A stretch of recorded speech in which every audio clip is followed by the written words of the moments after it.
What's up, everyone? So, we're here to talk about should you have your camera on or your camera off when you are in virtual meetings? This is a interesting topic.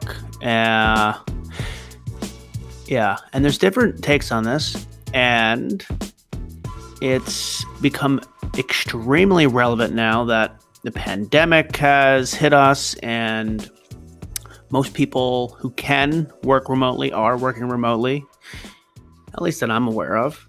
And so there's a lot more remote working going on. And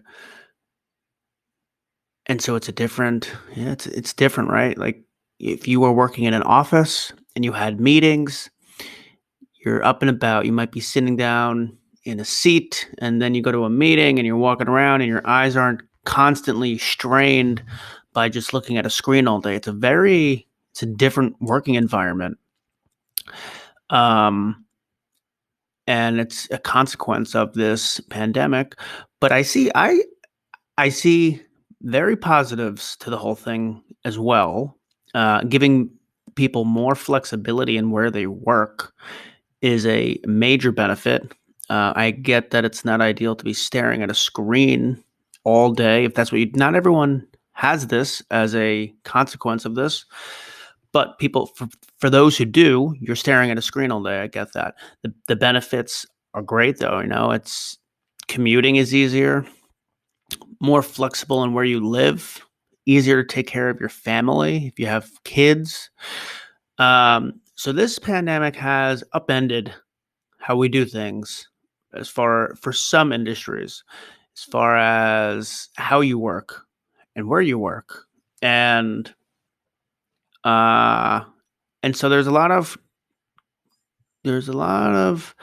talking going on. Let's just say about should you have your camera on or your camera off when you are in a virtual meeting.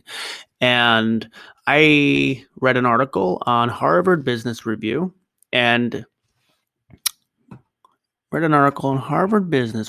and they sought out to understand this a bit more. So the article is called Research: Cameras on or off. And who are the contributors? It was by Allison S. Gabriel, Darren Robertson, and Kristen Shockley. And they basically partnered up with a company called Broadpath to look at employees. I think they had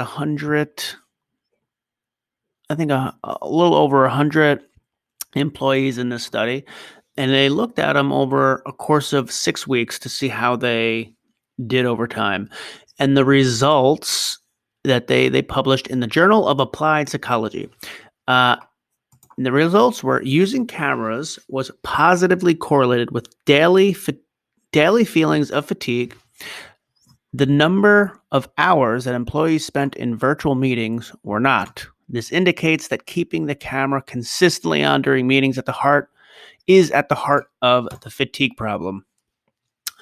They go on to say, even more interesting to us was our finding that fatigue reduced how engaged employees felt, as well as reducing their voice in meetings. Turning cameras on is often encouraged because it is popularly seen to help with both these challenges, engagement, and having everyone be heard. So it was noticeable that our findings indicated that feeling fatigued due to camera use may be actually undermining these goals in some situations. To further complicate matters, we examined our results along with the demographics of employees. It also turned out that being on camera was more fatiguing for certain groups, specifically women and employees newer to the organization. So, I have a lot of thoughts here, and so I think the reason for women and newer employees is, I think, for women, there are more like social pressures to look good on camera, and for newer employees, it's a matter of they just joined the company and they want to put on a very professional and good. They want to have like you know, a good first impression with new people they meet, especially people above them, and they want to put a good first step out there. And so, but besides that, the study does show that it increases fatigue. And so here are my thoughts. My thoughts are that, yeah, let me try to break this down. I think that it is important to have your camera on in very certain situations. From my perspective, I see that especially new people who join a company, especially those new people, those who don't interact with their team, and this is all for virtual teams right now who are all working virtually.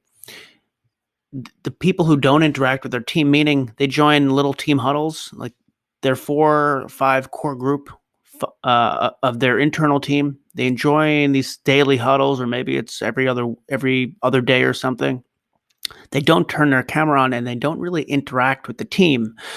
And a few months later, they don't have any chemistry with the team. They just, it's like robots working together. And so while this article might, and I could probably agree, because if you just are staring at a screen all day and your face is always showing, maybe these results are accurate in the fact that if you're on meetings every single hour of the day and your face is showing, it could cause fatigue. But from my perspective, if you're especially new on a team, there are certain meetings that you need to have your camera on if you want to build chemistry and interact with your team. It is very difficult to build any kind of chemistry when you're brand new to a team, or even if you're not brand new, but you're just an existing part of the team, and you're all just talking to each other without ever even seeing your faces. I find that a very strange way to communicate. As I don't like talking on the phone. You just can't see people's facial expressions. It's a little difficult to even like build a rapport with that person. So phone calls are good for communicating information really quickly. That can't be done elsewhere, but face-to-face conversations build rapport. They build chemistry with people. So when I see that the teams are all completely virtual and no one is putting their camera on to talk to each other, I find that kills the chemistry side of things. And there's a couple things here. It's like, there's arguments that say remote working is killing chemistry and the culture, and people need to get back into the office so they can build that culture again. My view is this technology of having expanded how we work with remote working, and the fact that we can do video calls now very easily, which 20 years ago probably would have never been a thing, but we can all do remote working with video calls pretty seamlessly at this point. My view is it depends on how you use the technology if you want to build a culture. I have met many new people in the job that I'm in. I met many new people, and I have built rapport with these people because we talk to each other with our damn cameras on, and we just talk as if we were in the office. I see their facial expressions. We're getting to know each other. But if you use technology as a way to just talk, and you turn the camera off, and you don't even sound enthusiastic in your voice, and it's just like giving updates and team huddles, like, yep, this is done. We're ready for this. This task is complete. How the hell are you going to build a rapport with your team? You're never going to do that. And then I agree, then you won't have a culture. So there's a couple thoughts. One is the fact that this pandemic happened and upended how we do things. It is opening up an opportunity for us to have this conversation of remote working is very effective. It helps keep your work-life balance intact, and you could still build and foster a culture if you're using the technology right. If you're using the technology badly, then yeah, you're not going to build the culture. So all that being said, I do think there's a balance to be had here. One is there are key meetings that you need to build. You need to build rapport with your team. And it might not be every single meeting, but here's how I would do it. If you're on smaller team huddles, 5 or less, I would put my damn camera on. When you're on bigger team meetings where your input is less necessary and maybe it's 5 or over, or now they're looking at 10, 20 people, maybe you don't need to put the camera on because you're not necessarily building the rapport. But when you're on smaller team huddles, I would definitely put the camera on. And that's how I would approach it. I would love to hear anyone else's thoughts on this. The Harvard Business Review also does mention that while few argue that virtual meetings are here to stay, how we use our cameras are still up for debate. I think that they did this study, but it's still up for debate. And my view is that you need a balance because we need to keep culture. And we can use technology to do that. We don't always have to be in the office. There's so many damn benefits of not having to do it, of not having to go and trek to the office every single day. So those are my views on this whole topic. I would love to hear from you guys if you have different thoughts, if you have a different experience, if you know of any different studies that are out there. I'd love to hear it, and I hope that you enjoyed this video. If you did, please subscribe, hit the notification bell so you can stay up to date on more videos like this, and I hope you have a good rest of your day.